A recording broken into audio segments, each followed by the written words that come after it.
So obviously Sweet Pea has a problem being caught, and I'm trying to get two eyes on me and her attention fully on me and motivate her to connect with me and come to me on her own free will. So she's constantly turning her butt to me, and I want her eyes. Now be careful that you're out of the kick zone when you do that, but I'm pointing in a direction that I want her to go, and I'm creating motivation with the halter behind her drive line, her butt, so that she can move. And then as soon as she gives me two eyes, I release all pressure.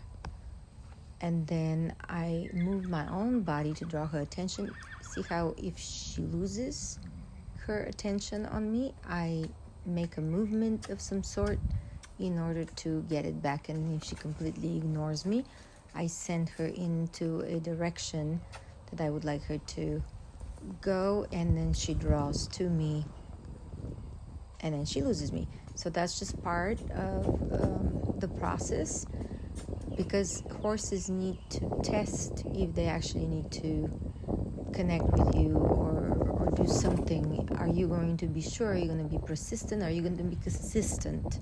Sorry. Persistent and consistent. That's what they want to make sure that you are. And I'm giving her every benefit of the doubt here. As you see, I'm positioning my body in front of her drive line being where the cinch would go on her chest, right behind her front legs. And I'm even trying to scratch her and pet her in order to say, hey, I am here to offer you peace and a good feeling. If you could only look at me. And if you choose not to, you can choose that, but I'm going to make it more uncomfortable for you to have that choice. So, in a sense, you're setting the horse up to choose what you want them to choose. It's really how God works with us too, which has been so evident in my own life. And over here, she's good enough for me to put the halter, and then we go on to a training session. This is not a done deal at all. She didn't necessarily choose to be caught by me, but she allowed me to catch her in that instance, and we have to have a starting point. So I am taking her up on that offer, and over time, hopefully things will go a lot better.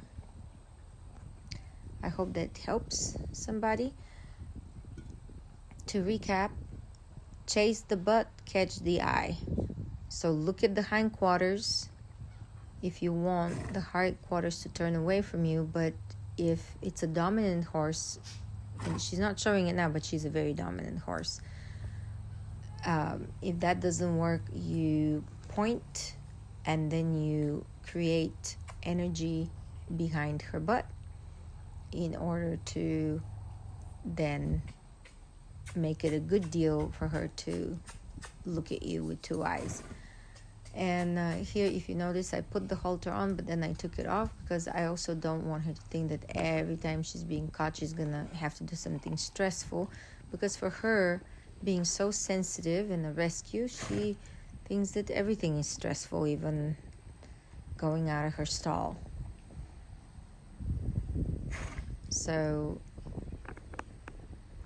they like to be scratched at the withers.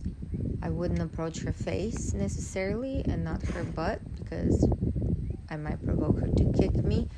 Her face might be just too much pressure all at once. So see how I'm backing up to release the pressure as much as I can. And then when I walk away, I extend an invitation by scratching her, and then I walk away, and then she decides to follow me. And here again, I'm trying to do the least pressure possible, offering my hand. If she wanted to touch me with her muzzle, then that's her choice. If not, I would scratch her.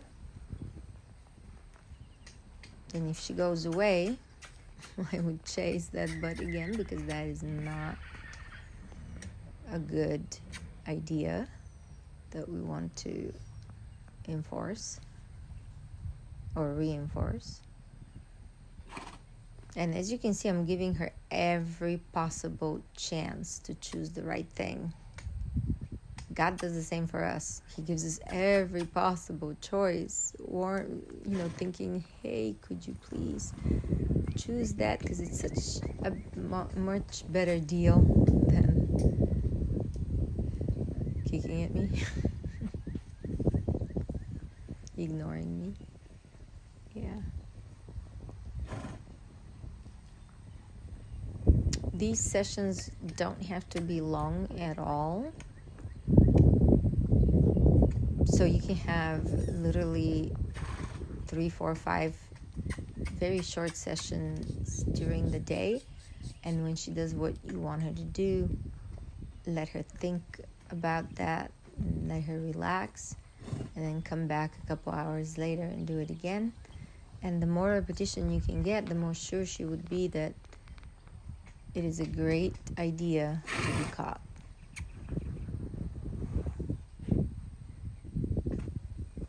But she is a master of avoidance.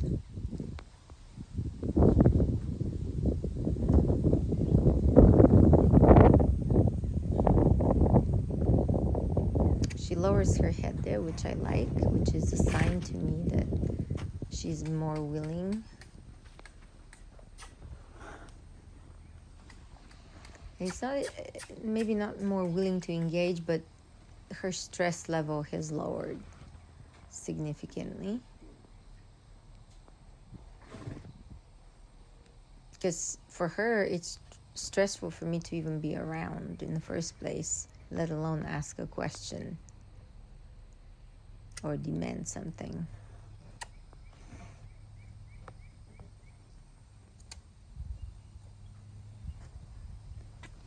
So around here, I'm looking at her hindquarters, see how they swing? Because I'm looking at her, my eyes are really focused on her hind end. And by disengaging her hind end, I make her front end come to me and catch on to me. Now that was a great place to quit. So I'll be back later. This is my daughter, who's my assistant trainer, and she had some thoughts on that from her own experiences with horses and training them. So let's hear her out. A big thing with her, most people would try to work her and make her come over to them not aggressively and, make her like any other horse out in the pasture and listen to her like that. But I think a lot of it, because of her age and because of her background, because this is how she's lived for so long, you're going to have to let her be kind of picky or coming over to you and kind of like, ooh, about things. But, that's going to come, her being sweet about it is going to come with her understanding that we're listening to her and that we're not expecting her to be okay with us, but we're just asking her for her to think about being okay with us. Because a lot of people are going to try to force it on her when in reality she's going to need to choose it. You're going to have to prove to her that you're not going to hurt her. And she's going to come over, but she's probably going to come over and she's going to be pin-eared about it. And that doesn't necessarily mean send her away. That means let her be there, let her be pin-eared, and let her realize that it's okay. Like even right now, her kind of coming over with her ears pinned, it's not bad necessarily. That's her saying, well, I'm thinking about it, but also I'm going to pin my ears at you because I'm scared. But, you didn't hurt me last time, so I'm going to look at you a little bit more, but I'm not going to be nice about it. Because she's got her own little wall built up. Yeah.